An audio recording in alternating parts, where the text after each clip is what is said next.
Los periodistas.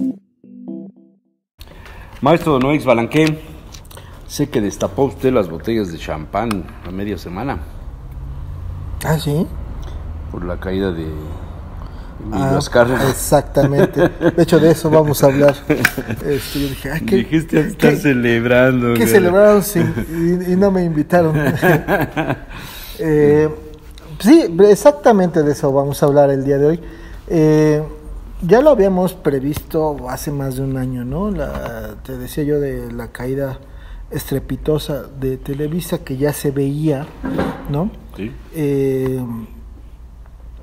Con este anuncio al principio, bueno, primero con el que hayan declarado que 2016 no fue su mejor año financieramente hablando, ¿no? Eso a principios de este año, del 2017. También que a mediados del año pasado anunciaron cambios supuestamente para renovarse, para mejorar, y fue la salida de López Dóriga, después la salida de Víctor Trujillo, la salida de Adela Micha, ¿no? Cambios en su programación, cambios en la imagen de sus canales. Sin embargo, un año después no salió como lo habían planeado, como lo habían supuesto. Es decir, no generó, no aumentó las ventas, el rating no subió. Quitaron los programas de rating como el de Broso. Ajá, por ejemplo. Sus telenovelas están cayendo cada vez más. Es importante porque la telenovela es el producto principal, el que les genera más ingresos. Pero Netflix, ¿no?, hace mejores cosas. Claro. Y sí, con el ataque ahora de Key del Castillo contra Televisa, contra Peña Nieto, todo el asunto del Chapo. Sí. O sea, el problema de fondo es que Televisa no tiene libertad. Tiene muchos compromisos. Y tiene que cubrir esos compromisos con su programación. En cambio, los canales o los productores como Netflix o como Sony Entertainment o qué sé yo. Argos, exactamente, Argos. Son independientes, tienen otros compromisos o tienen los compromisos que la sociedad mexicana espera que tengan.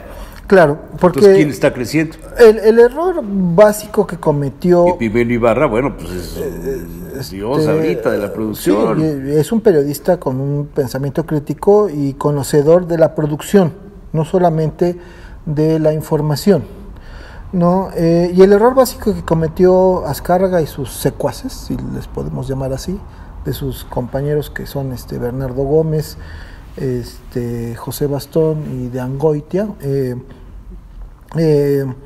fue primero cometer el pecado de soberbia, de creer que ellos tenían el control casi total del mercado y del pensamiento del mercado. Tan soberbios fueron que impusieron un presidente, y eso fue el principio de la caída. El problema es que se equivocaron de presidente. No. Si hubieran puesto a López Obrador, mejor estarían bien. Sí, pero exacto, por esa soberbia no les permitió ver. Y no es que ellos son parte de una mafia más grandota o de un grupo de poder más grande, pero ellos son la parte como más visible, ¿no? Y la otra es la soberbia de pensar que pueden seguir haciendo lo mismo de la misma manera que hace 30 años. Porque desprecian al televidente, a la audiencia, al espectador. No están conscientes que el espectador está cambiando, que sus hábitos están cambiando, que tienen acceso a otros medios de información, que tienen un sentido crítico, a veces basados no necesariamente en la verdad, pero manifiestan su criticidad, aunque sea con base en algo que no es cierto, ¿no? Pero mucho tiempo, estoy hablando de los 70s y los 80s básicamente, Televisa creyó que tenía el control de la conciencia del país, que ellos no lo creía, manejaban. Lo tenía. Pero ¿qué pasó? Más bien nunca lo tuvo totalmente. Sí, esa conciencia estaba ahí latente. Pero esas generaciones ya se fueron. ya no forman parte del mercado. Pero el mercado ahora son los millennials. Los hijos de esos que eran inconscientes. ¿Hace cuánto ¿De dónde obtuvieron eso? No ves un canal de televisión abierta. Como 3 años que no veo televisión abierta. Ahí tienes un ejemplo.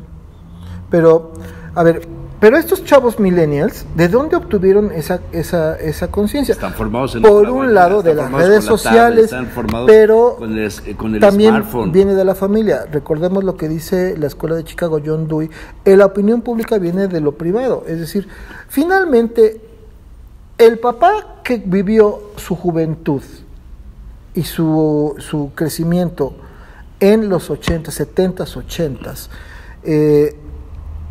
al amparo del criterio Televisa, el papá nunca le creyó al 100% a eso. Y en las pláticas de café se decía, tal cosa. En tu generación. Sí, que son los papás de los millennials. En mi generación, tú no te podías dormir si no escuchabas a Zabludovsky.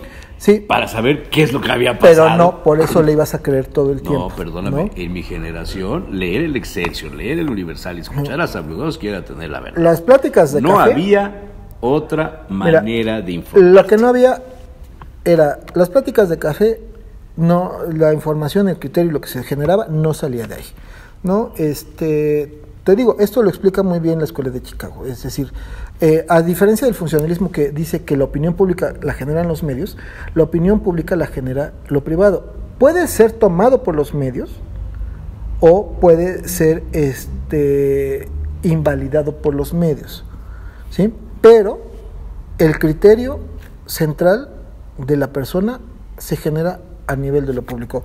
Ya sea, también por eso las universidades se volvieron peligrosas en los 70s, porque de ahí surgía también la opinión pública. Pero estás hablando de esa generación. No. En esa generación es cuando comienza a romperse la credibilidad de los medios, porque los medios estaban... ¿De dónde surgió? No de los medios. Comprometidos con el gobierno. ¿Cómo se dio cuenta esa opinión de eso? Pues a partir de otras. Comenzaron a llegar informaciones de otras partes. Yo te quiero decir que cuando entraron las parabólicas, empezó el cambio. No, pero porque la gente supo que había otra información. O sea, sí, pero no solo eso. O sea, es decir, tú le estás atribuyendo todo a los medios. No. Está lo otro. No. Y eso es de lo que hablan algunas teorías de la comunicación. Es decir, no es todos los medios. Televisa sí creyó que tenía todo el poder por poseer los medios. Por supuesto. Pero y los gobiernos lo creyeron, lo avalaron, lo reforzaron, lo patrocinaron. Los hijos de ellos crecieron con este pensamiento de casa y de universidad, ¿no? o de escuela, que de repente contrastaba con lo que decían los medios. Mira, ¿sí? Mira, te voy a poner un ejemplo. Ahorita que vamos a entrar en las campañas. Dentro de mes y medio ya andarán pidiendo el voto y esas cosas, un poquito más. Antes los candidatos llegaban y decían, mira, con que salgas en El Sol, en TV3 y con López Díaz, te hablo de la época en la que López Díaz estaba, antes era Montero Ponce, o era yo, o éramos los dos, ¿no? Pero vamos, ya más reciente. Con eso estás del otro lado, entras al 80% de los poblados. Sí.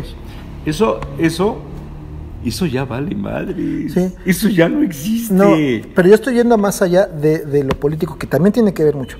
La industria cultural, sobre todo, son las telenovelas que crean una idea de mundo que también tiene su vertiente en la política, ¿no? El caso de las últimas novelas de... No, en general. Ideas de mundo, la idea de la sexualidad, de la moral, de la composición social, etcétera, del deber ser, ¿no? Y que tiene también su filo político, que fue más evidente en los últimos años, pero siempre lo ha tenido. Sí, porque hubo una época en la que fue histórica, otra que fue el reflejo del esas cine telenovelas de Sara García, de la y esos abnegada, contenidos de las telenovelas dejaron de funcionar no porque estuvieran mal enfocadas, sino porque realmente nunca atendieron al pensamiento de la sociedad. En algún momento funcionaron, te estoy hablando sobre todo de las radionovelas y de 50, 60, porque teníamos una sociedad más conservadora. Nuestros padres eran como muy conservadores, ¿no? Ellos fueron los que consumían esas radionovelas, esas historias. También lo podemos ver en el cine de oro mexicano, ¿no? En donde también era la idea de la madre abnegada, de la mujer moralmente aceptable, etcétera, ¿no? Y de las ideas políticamente correctas. Hubo un cambio, empezó a haber cambios, sobre todo en la generación de los 60s, ¿no? En la forma de pensar que no estuvo en los medios, sino estuvo a nivel de piso. Ese cambio no fue radical, aunque fue callado radical. Fue más, ¿sí? Más localizado, ¿sí? Más... Y se cayó radicalmente, pero quedó latente ese cambio en la generación que siguió. Del 68 en adelante. ¿No? Ajá, quedó, pero no fue activo, por el miedo que generaba la idea de que si lo manifestabas te podían reprimir, ¿no? No, y además era cierto. Era cierto, ¿no? Pero quedó latente. Y entonces esa generación, aunque decía que le creía totalmente a Televisa, en el fondo nunca le creyó totalmente, le creía algunas cosas que le convenían o que funcionaban con su pensamiento. Pero en el fondo sabían que esa información tenía una intención más allá de de informar, sino tenían esta intención de deformar más que de informar, ¿no? Manipular, ¿no? De manipular, ¿no? Sí. Entonces eso tú lo podías platicar, te digo que en las pláticas de café se daba eso. ¿Cuál es la diferencia ahora? Es que esas pláticas de café ya no se quedan en la mesa, ya son en las redes sociales, ¿no? Y los chavos, los millennials, no solamente escuchan al papá o al abuelo hablar de otro México, de otra sociedad que no está en los medios, que no lo ven en las telenovelas, en las series mexicanas que ven, o en la información de los noticiarios de los mediáticos. Pero todo eso es lo que, según tú, termina con el reinado, si es que podemos llamarle así. Es parte, ¿por qué? Porque o el monopolio. Porque en lo que nunca tuvieron la atención la gente, y lo siguen haciendo, la gente que trabaja en Televisa, que se formó, sobre todo estoy hablando de los productores, y los productores piensan como piensa el jefe, ¿no? Siguen haciendo las cosas de la misma manera, con el mismo método, con los mismos contenidos, y creen que el problema era López Dóriga y cambiaron de titular, nada más, pero siguen haciendo las notas de la misma manera, editándolas de la misma manera, escribiéndolas de la misma manera, presentándolas de la misma manera, produciéndolas de la misma manera. Cambian los conductores, pero sigue la misma línea. Ajá, es decir, como decía Einstein, tonto es aquel que quiere obtener resultados diferentes haciéndolo de la misma manera. Mira, ¿no? Ubícate, ve dónde están los que no se sujetaron al pensamiento Televisa. Empezando por el mismo Jacobo, Memo Ochoa, padre. Sí, claro. O el claro. hijo. No, el periodista es padre. El padre. Guillermo Ochoa, Broso, ¿no? O sea, Víctor Trujillo, Carmen Aristegui, no se sujetaron a la Javier Solórzano. Todos los que no se sujetaron en el área de deportes fue como más sensible por los intereses que tiene el grupo con el fútbol, ¿no? En el área de ficción, en ficción, Epigmenio Ibarra. Ok. ¿No? Todos los que no se sujetaron se salieron, se fueron. Ve dónde están ahora, ve lo que están haciendo. Exacto. O sea, han transformado. Porque lo primero es que están haciendo las cosas de otra manera. O sea, el método es el que está cambiando. Y lo primero que tienen que hacer y que están haciendo ellos, poner atención. ¿Sabes son qué sensibles al público? Me da como esto de querer seguir pensando que te compras un coche para toda la vida y te compras un saco o un abrigo que vas a heredarle a tus nietos. Cuando estamos en el tema del usar y tirar, de lo desechable, de reciclar, de que las cosas tienen una vida útil, que está programado su vencimiento y su caducidad. La producción mediática es efímera. Ándale, ¿no? Sí. Estamos como y como que Televisa está pensando todavía en esa posibilidad de mantener el control, porque está bien con el presidente, cuando el presidente ya no está bien con los mexicanos. Por ejemplo, te pongo un ejemplo. El periodismo ahora lo hace la ciudadanía también. Claro, cada uno de los usuarios de un smartphone es un periodista en potencia. Efectivamente. Y no necesita de la gran producción, ni de la gran edición, ni de títulos llamativos para decir la noticia. Sí, o sea, todo se ha vuelto más fácil de hacer. Antes, para hacer un programa como este, necesitabas un estudio de televisión, necesitabas productor, camarógrafos y editores y muchos recursos. Tal, ¿no? Hoy día, con una pequeña cámara, con estos celulares estamos haciendo esto que hacemos nosotros lo hace muchísima gente. ¿Sí? Bueno, el productor de televisión, Televisa, sigue pensando que se necesitan todos esos enormes recursos y toda esa metodología que ellos monopolizaron para quedarse con el monopolio de la información, ¿no? Y resulta que la ciudadanía, la sociedad, ese mercado al que ellos no están atendiendo en su forma de pensar, están produciendo la información sin nada de esos fierros, de esos recursos. ¿Sabes dónde hay un ejemplo claro de esto? En el tema de los feminicidios. Por ejemplo, ¿sí? ¿No? Sí. Televisa no cubre. No lo cubre, pero ¿te das cuenta lo que cubre la sociedad. Sí, pero Televisa se hace a un lado. ¿No? Y además la cubre la sociedad, lo critica, genera la información y presiona a las autoridades a investigar. Cosa que no hacen los medios, por ejemplo. Ese es un buen ejemplo, el de los feminicidios. Esa soberbia de querer monopolizar la producción y los métodos de producción, ¿sí? De creer que eran dueños de la verdad, no solo de la verdad que informan o de la verdad que presentan, de la información que presentan como verdad, sino además de la verdad de la producción, de la manera de producir, del know-how. Como toda industria tiene un proceso. Ellos monopolizaron eso y esa es la razón de su caída ahora, ¿no? O sea, tú sí ves que la salida de Emilio Jr. es el ejemplo de que esto ya se acabó. De que ya se acabó porque siguen pensando de la misma manera, haciendo las cosas de la misma manera y queriendo tener el poder de la misma manera. Eso no significa que estén derrotados, aguas con eso, fue un descalabrazo que se va a tardar en reaccionar, pero las ventas han ido a la baja. Mucho. Han despedido a mucho personal. Netflix les ha pegado en todo. Su proyecto Blim no funcionó. Hombre, no funcionó. No funcionó. No saben qué hacer.